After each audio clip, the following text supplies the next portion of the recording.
오늘 4장에 앞서서요, 우리 지난 3장을 봤어요. 바울이 추천장이 없는 것을 사람들이 비난을 한 거에 대한 반론을 합니다. 그러니까 진짜 사도권에 대한 이야기를 하는 거죠. 진짜 사도가 맞느냐.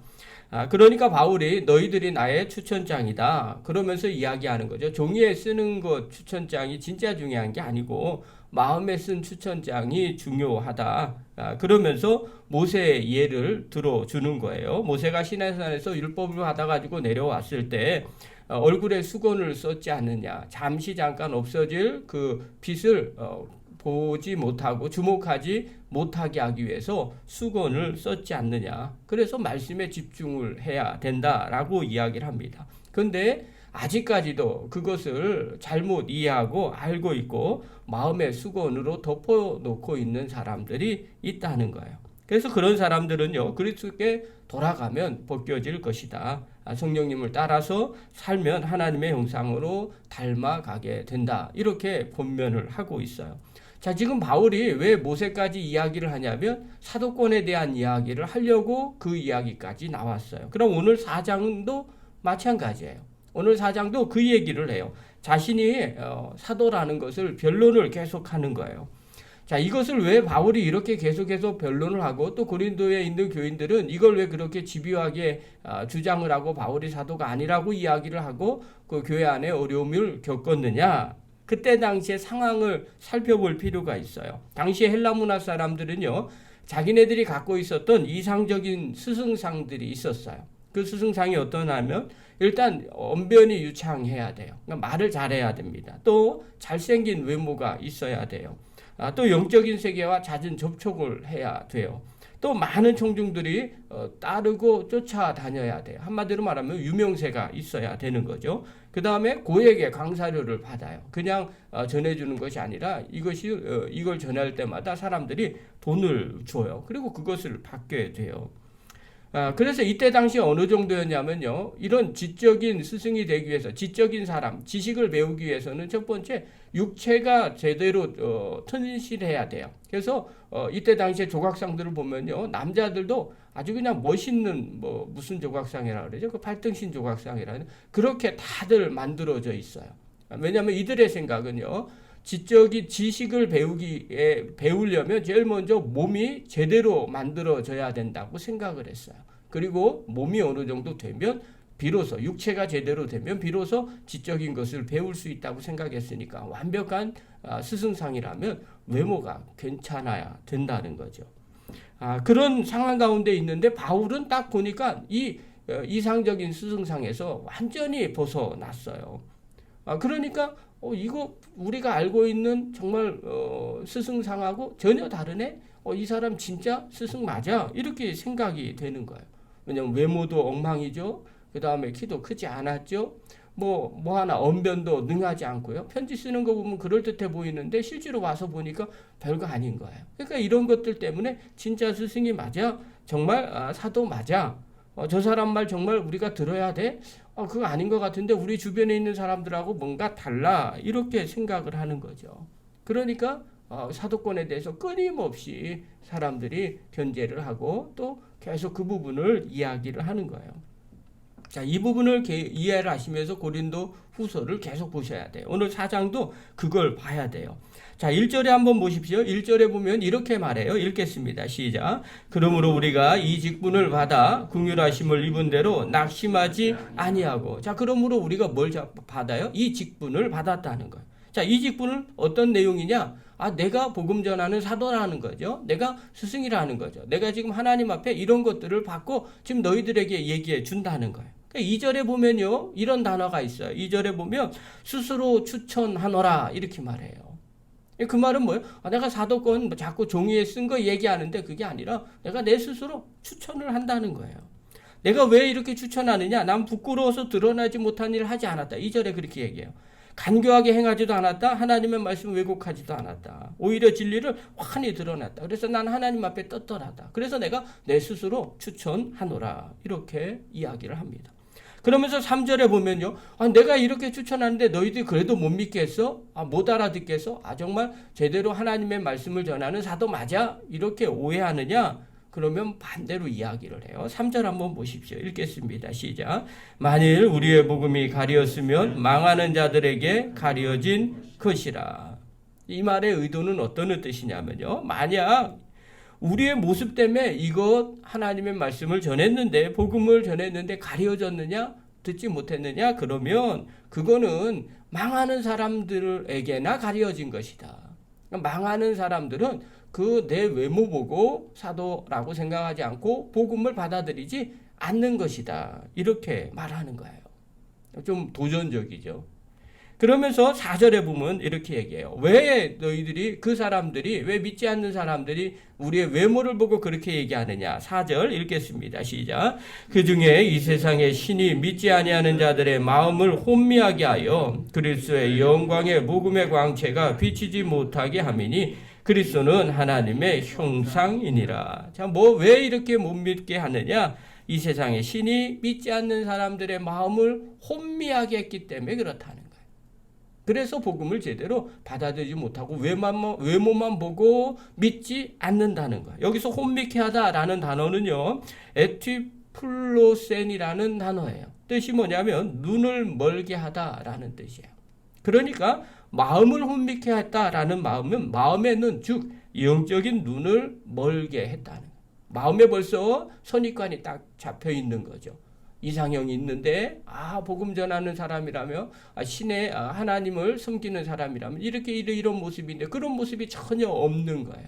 그러니까 마음에 벌써 마음의 눈이 영적인 눈이 멀게 돼서 처음부터 믿지 않으려고 하는 마음이 있었다는 거예요. 그러니까 이 말은요 다른 게 아니에요. 자꾸 외모 보고 이런 거 보고 너희들 믿지 않는 것은 사실 세상의 신이 너희의 마음을 혼미케 해서 믿지 못하게 하려고 하는 것이다.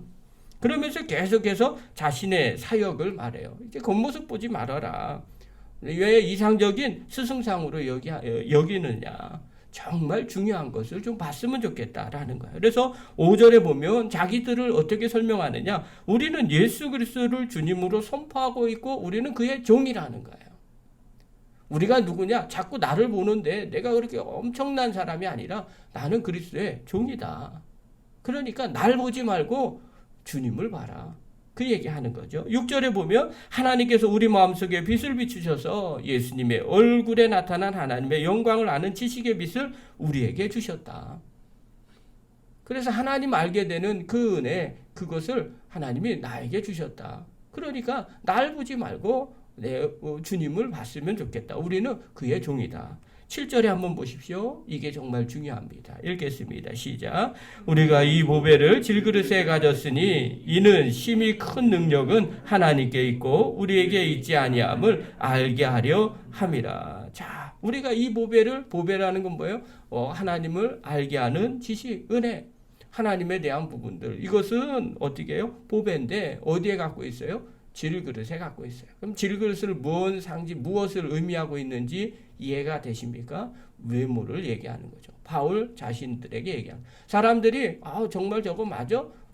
별론데? 라고 하는 그것에 주님께서 우리에게 그 보배를 주셨다는 거죠.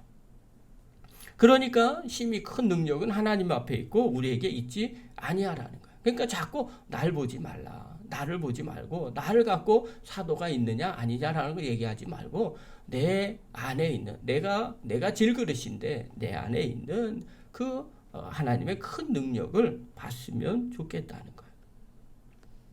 그러니 너희들이 알고 있는 이상적인 스승상 그런 걸로 판단하고 아니야라고 접하지 말고 거부하지 말고 제대로 마음문을 열고 하나님의 이 큰 능력 그 보배를 봤으면 좋겠다는 거예요. 그러면서 자기의 다짐을 이야기해요. 8절 한번 보십시다. 8절부터 10절입니다. 읽겠습니다. 시작. 우리가 사방으로 우겨쌈을 당하여도 쌓이지 아니하며 답답한 일을 당하여도 낙심하지 아니하며 박해를 받아도 버림받지 아니하며 거꾸로 뜨림을 당하여도 망하지 아니하고 우리가 항상 예수의 죽음을 몸에 짊어짐은 예수의 생명이 또한 우리 몸에 나타나게 하려 함이라. 자, 이 말의 의도는 다른 거 아니에요. 뭐라고 그래도 나는 낙심하지 않고 계속 이 일을 할 것입니다. 그 얘기를 바울이 이야기하고 있는 거예요. 예수님도 죽으셨는데 우리가 뭐 한 번 죽지 두 번 죽습니까? 계속 죽기 마다하지 않고 우리는 낙심하지 않고 포기하지 않고 이 일을 계속해서 할 겁니다.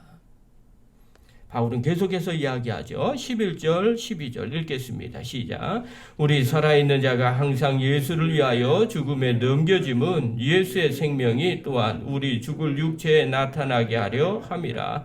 그런즉 사망은 우리 안에 역사하고 생명은 너희 안에서 역사하느니라. 우리가 예수님 때문에 몸을 죽기를 마다하지 않습니다. 결국 이것 때문에 예수님의 생명이 나타나는 길입니다. 우리가 여기의 뜻은요, 우리가 위험을 무릅쓰고 죽기를 각오하고 왜 이렇게 다니는지 아십니까? 바로 하나님의 종이기 때문에, 또한 생명을 살리기 위해서 우리가 이렇게 하고 있는 겁니다. 이 말의 의도는요, 우리가 이 정도까지 할 정도로 하나님이 나를 부르셨습니다. 내가 하나님의 사도입니다. 라고 강조하는 내용이 오늘 본문의 내용입니다. 자, 오늘 이 본문을 통해서 우리가 좀 살펴보겠어요. 첫 번째, 바울처럼 하나님 앞에서 당당한 성도가 돼야 된다는 겁니다. 당당하다는 것은요, 최선을 다할 때 당당합니다. 잘못이 없을 때 당당한 거죠. 바울은 지금 교인들 앞에서 하나님 앞에서 부끄러움 없이 사역을 했다고 이야기합니다. 그러니 당당하다는 거예요. 누가 뭐래도 난 하나님의 종이라는 거예요. 그래서 당당하게 그 일을 감당합니다. 우리가 신앙생활할 때 이런 모습이 있어야 됩니다. 우리가 하나님 앞에, 우리는 하나님의 자녀입니다. 그리고 하나님 앞에 부끄러움 없이 최선을 다할 때 당당한 성도가 됩니다. 저와 여러분이 그런 성도가 되기를 간절히 바랍니다. 두 번째로는요, 외모보다는 하나님의 능력을 사모해야 합니다. 바울은요, 자신의 외모를 질그릇에 비유를 합니다. 이 질그릇 같은 나를 보지 마라. 내 안에 담겨진 보배를 보기를 원한다. 이 말은 세상적인 잘난 모습, 그런 것들이 사실 중요하지 않다는 거죠. 하나님의 비밀이 담겨져 있는 그릇이 중요하지 않고요, 하나님의 담겨진 그 비밀이 더 중요하다는 거예요. 이것은요, 바울의 사상이에요. 바울은 디모데후서 2장 20절, 21절에도 똑같은 이야기를 하고 있어요. 큰 집에는 금그릇과 은그릇뿐 아니라 나무그릇과 질그릇도 있어 귀히 쓰는 것도 있고 천이 쓰는 것도 있나니, 그러므로 누구든지 이런 것에서 자기를 깨끗하게 하면 귀히 쓰는 그릇이 되어 거룩하고 주인의 쓰심에 합당하며 모든 선한 일에 준비함이 되리라. 바울이 왜 질그릇 이야기하고요, 또 왜 디모데후서에서는 왜 큰 집에는 금그릇, 은그릇, 나무그릇, 질그릇 있어 이렇게 표현을 합니까? 이것은요, 어떤 그릇이 중요한 것이 아니라는 바울의 생각이 깔려 있어요. 어떤 것이 중요한가? 어떤 외모가 중요하고요, 세상의 어떤 기준, 가치관이 중요한 게 아니라는 거죠. 중요한 것은요, 주인의 쓰심에 합당한 그릇이 돼야 된다는 거예요. 어떤 그릇이, 우리는 어떤 그릇에 관심이 많지만 바울은, 또 성경은 그 그릇에 관심이 있는 게 아니라 하나님 앞에 쓰임받는 그릇이 더 중요하다는 거예요. 그래서 이 땅에서 사람마다 다 다릅니다. 저도 다르고 또 여러분들도 다르죠. 그러나 중요한 것은 하나님 앞에 쓰임을 받느냐, 외모보다는요, 하나님 앞에 쓰임 받는다는 게 더 중요하다라는 거예요. 사랑하는 성도 여러분, 우리가 늘 마음 가운데 새기시고 이 땅에 있는 것으로 불편하고 또 부족하다고 생각하지 마시고, 내가 갖고 있는 것에서 주님 앞에 쓰임받는 그릇, 그리고 그런 능력을 사모하는 저와 여러분 되기를 간절히 축원합니다.